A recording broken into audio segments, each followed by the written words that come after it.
And it's not fair. One of the things I like about T. Harv is he talks about work and investing in yourself.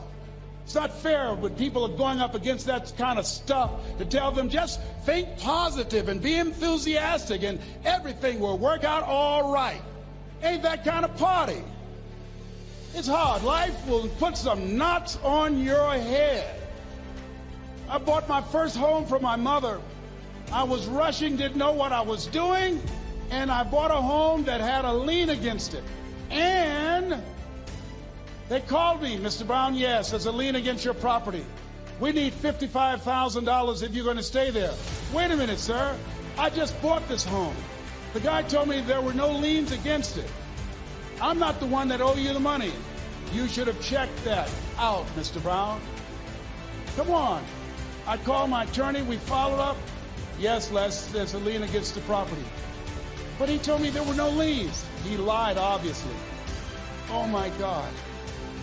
He told me he wanted to help me because he admired the fact that I was buying this home for my mother and that he was adopted, and he identified with me. Les, he suckered you. He played you, man. So what? Well, would they take payment arrangements? What about $5,000 a month? They want all the money, Les. They want all the money, or you're going to have to get out. The house is going up for sheriff's sale. Do you have it? No, I don't have it. Can they give me some time? Tell them to give me 3 months, please. Give me 3 months. My mother's in her 70s, man. She has a bad heart. Don't do this to me. This is my dream. Don't do this, man. Please, let me talk to them. Les, I'm talking to their attorney. They don't want to talk to you. I've got to talk to their attorneys. Do you have the money? No. Will they give me 3 months? No. What about 2 months? No, Les. They want the money in 7 days. Oh, my God.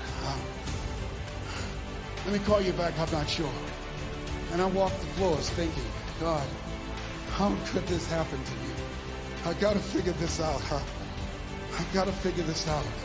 It seemed like the days are just ticking off, ticking off. Thursday, I had to call them and let them know. They called me, Les, do you have the money? No, I don't. Friday, you have to leave. The sheriff will be there. You'll have to leave, Les. They're going to take my house. What about my down payment? You lost it, Les. You lost it. Okay. I got to go. Yes. I prayed, Lord, please, if you show me that you're real, if you're really real, you think Paul worked for you, you haven't seen anything. Don't let me lose this house and watch what I'll do for you. I was trying to cut a deal. Have you ever tried to cut a deal? It's amazing how spiritual you get when you get in trouble. You know what I mean?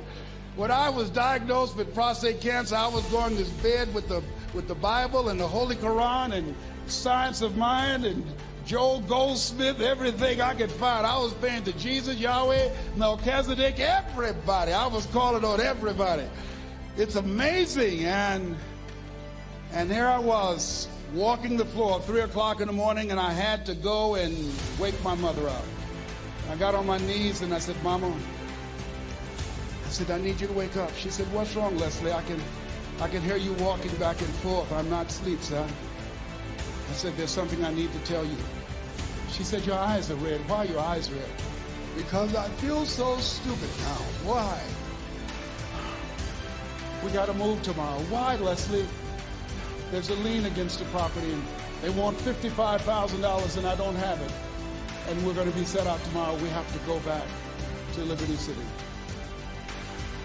So she said, it's okay. I don't like this house anyhow. I said, why? She said, because of my arthritic knees, it hurts my knees when I go up the steps. I said, and why didn't you tell me? Because you were so happy. I just said it because you were happy. I'll live in a shack with you, boy. I love you. It's not the house. I love you. I love all my children. I said, thank you, Mama. Thank you.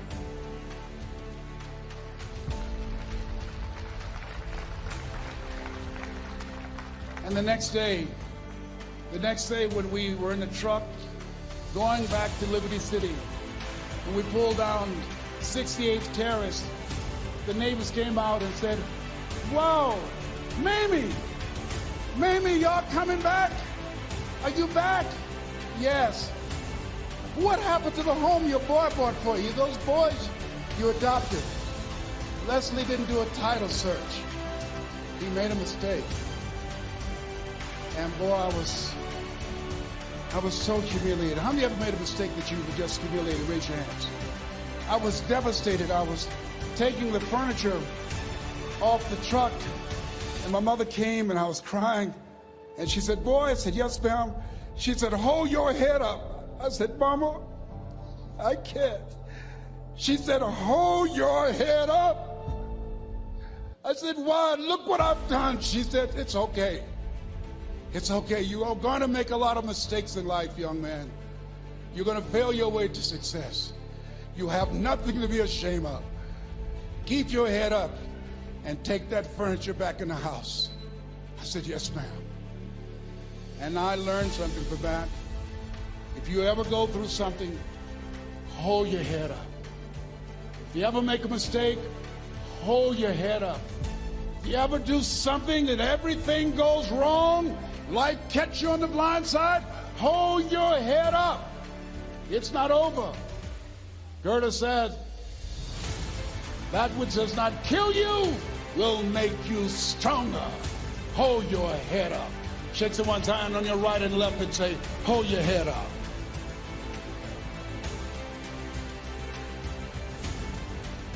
Here's something else, ladies and gentlemen. Repeat after me, please. You got to be hungry. Everybody together, you got to be hungry. I'll never forget Mr. Washington said, Mr. Brown, yes, sir. What do you want to do with your life, young man? I said, sir, I want to be a disc jockey. He said, Mr. Brown? I said, yes, sir. He said, you got to be hungry. I said, what do you mean by that? He said, people that are hungry are willing to do the things today others won't do in order to have the things tomorrow others won't have. People that are hungry are willing to invest in themselves. People that are hungry will go to seminars and workshops. People that are hungry are always searching, always seeking higher ground. So how do you want to make it? I said, I want to be a disc jockey. He says, good. Here's what to do. He said, I want you to read 10 to 15 pages of something positive every day. He said, you don't get in life what you want, you get in life what you are. You must program yourself to success. He said, I want you to listen to Earl Nightingale and Zig Ziglar. Listen, faith comes by hearing and hearing and hearing. He said, I want you to change your relationships. And I don't want you to ever lose your hunger. I said, what do you mean by that? He said, people that are hungry are unstoppable. People that are hungry are no matter what people. They make it happen no matter what.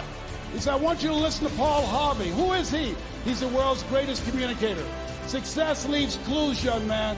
Always listen and follow people who are doing what it is you want to do at the level you want to do it, and learn from them. I told T. Harv when we were standing by the stage, I said, hey man, I want to work more with you. I want you to coach me. I want to learn from you. See, I found you're never too old to learn, and you're never too young to teach. Always have a thirst for learning. So I listened to Paul Harvey every day on the radio. While in school, I would go out and listen in his car. He gave me his keys. I was working to develop myself. And I continued to listen to motivational messages, and he would take me to see the late Dr. Norman Vincent Peale, who wrote the book, The Power of Positive Thinking. I toured with him before he passed. You have something special. You have greatness within you. Don't allow your circumstances to determine who you are. Don't allow your negative thoughts to hold you back. You have something special. You can do more than you can ever begin to imagine. Dr. Peale was an incredible man. I admired him when he spoke. He gave me goosebumps. I can feel him in my heart. And I never forget, we were coming back to the school, and Mr. Washington said, Mr. Brown, yes, sir. When Dr. Peale spoke, you didn't move. When he spoke, you were hanging on every word. When he spoke, we didn't have to tell you to sit down and be quiet. Why? I said, sir, I could feel him when he talked. I felt like he was talking to me, sir. He said, he was. I said, but he doesn't know me, but he was speaking to you. Did you feel him in your heart? I said, yes, sir. He said, most people feel him in their head. If you